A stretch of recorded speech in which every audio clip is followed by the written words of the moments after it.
LPG gas मिळत नसल्यानं रिक्षा चालकांनी शिरसाट यांच्या घराबाहेर रांग लावली।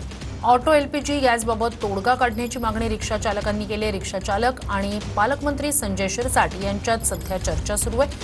मी पेशंट आहे, मला खायला पैसे नाहीयेत असं म्हणत संजय शिरसाट यांच्या समोर एका रिक्षा चालकानं व्यथा मांडताना त्याला अश्रू अनावर झाल्याचं पाहायला मिळालं। रात्रभर रिक्षा चालक पंपावर लाईन लावून उभे राहतात, तिथं रिक्षामध्ये झोपतात।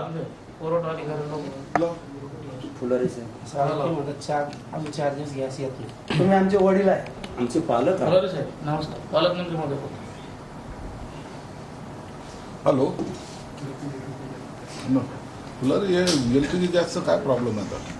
बुकिंग नाही आहे, रिक्षावाले पेट्रोल पंपवरती। पण आता एलपीजी नाहीच आहे ना, सगळे रिक्षा चालक आता उद्या स्ट्राईक आहे पूर्ण। रोजचे दर ते म्हणतात जसं आम्ही खरेदी केलो त्या पद्धतीने आम्ही दर ठरवू।